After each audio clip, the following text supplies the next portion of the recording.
बूढ़े भारत में आई फिर से नई जवानी थी, खूब लड़ी मर्दानी, वह तो झांसी वाली रानी थी।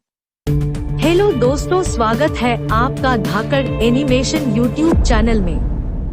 1857 की इस क्रांति के इस चरण को झांसी के किले में रानी लक्ष्मीबाई के साथ ही अपनी आंखों से देखने वाले मराठी लेखक विष्णु भट्ट गोडसे ने अपनी किताब में ये सब लिखा है।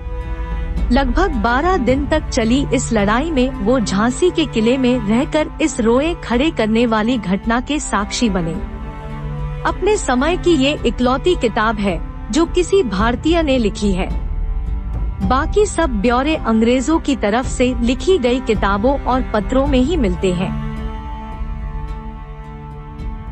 तो चलिए आज हम आपको झांसी में बने रानी लक्ष्मीबाई के किले पर ले चलते हैं। झांसी में बंगरा नामक पहाड़ी पर 1613 ईस्वी में यह दुर्ग ओरछा के बुंदेल राजा बीरसिंह जुदेव ने बनवाया था। 25 वर्षों तक बुंदेलों ने यहाँ राज्य किया। उसके बाद इस दुर्ग पर क्रमश मुगलों, मराठों और अंग्रेजों का अधिकार रहा। मराठा शासक नारुशंकर ने 1729 से 30 में इस दुर्ग में कई परिवर्तन किए, जिससे यह परिवर्धित क्षेत्र शंकरगढ़ के नाम से प्रसिद्ध हुआ। 1857 के स्वतंत्रता संग्राम में इसे अत्यधिक महत्वपूर्ण स्थान प्राप्त हुआ।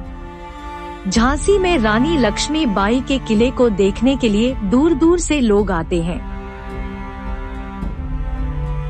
कभी अंग्रेजों ने इस किले पर कब्जा करने के लिए कई दिन तक 60 सेर वजनी तोपों के गोले 8 दिन तक बरसाए थे, लेकिन किले की दीवार न हिला सके। पिछले 400 सालों से यह किला आज भी पूरी शान से खड़ा है। यह मराठा शासकों का शासन रहा, लेकिन आज भी यह रानी लक्ष्मीबाई किला के नाम से ही जाना जाता है। वर्ल्ड हेरिटेज साइट में यूपी की 5 बिल्डिंग्स को शामिल किया गया है। इसमें रानी लक्ष्मीबाई का किला भी शामिल है। 1938 में यह किला केंद्रीय संरक्षण में लिया गया। यह दुर्ग 15 एकड़ में फैला हुआ है। इसमें 22 बुर्ज और 2 तरफ रक्षा खाई है। नगर की दीवार में 10 द्वार थे।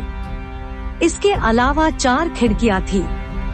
दुर्ग के भीतर बारादरी, पंचमहल, शंकरगढ़, रानी के नियमित पूजा स्थल, शिव मंदिर और गणेश मंदिर जो मराठा स्थापत्य कला के सुंदर उदाहरण है। किले के सबसे ऊंचे स्थान पर ध्वज स्थल है, जहां आज तिरंगा लहरा रहा है। किले से शहर का भव्य नजारा दिखाई देता है। यह किला भारतीय पुरातत्व विभाग के संरक्षण में है।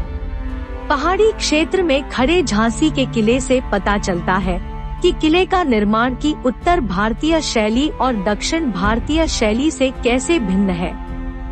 इस किले की ग्रेनाइट दीवारें 16 से 20 फीट मोटी है और दक्षिण की तरफ शहर की दीवारों से मिलती है। किले का दक्षिण भाग लगभग लंबवत है। किले में प्रवेश करने के लिए 10 द्वार है। इनमें से Unnao gate, Orchha gate, Badgam gate, Lakshmi gate, Khanderao gate, Datia दरवाजा, सागर गेट, सैनिक गेट और चांद गेट है। इस किले में उल्लेखनीय और दर्शनीय जगह शिव मंदिर, प्रवेश द्वार पर गणेश मंदिर और 1857 के विद्रोह में इस्तेमाल की जाने वाली कड़क बिजली तोप है। किले के पास में ही रानी महल है, जिसे 19वीं शताब्दी में निर्मित किया गया था और वर्तमान में यहाँ एक पुरातात्विक संग्रहालय है।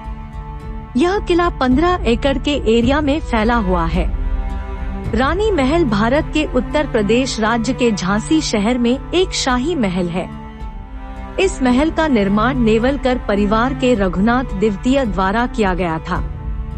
इसी महल को बाद में रानी लक्ष्मीबाई के लिए एक निवास स्थान बनाया गया। वास्तुकला की दृष्टि से यह महल एक सपाट छत वाली 2 मंजिला इमारत है, जिसमें एक कुआं और एक फव्वारा है। महल में 6 हाल, समानांतर गलियारा और कई छोटे छोटे कमरे हैं। महाराज गंगाधर राव की छतरी।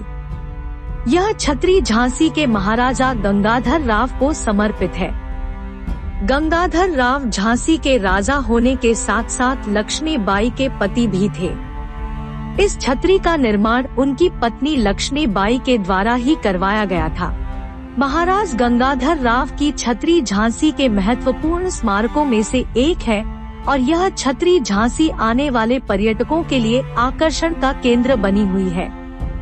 इस किले में अभी बहुत सी जगह है आपको दिखाने के लिए, जिसे हम अगले वीडियो में कवर करेंगे। Thanks for watching. Please subscribe and like my channel Dhaka Animation.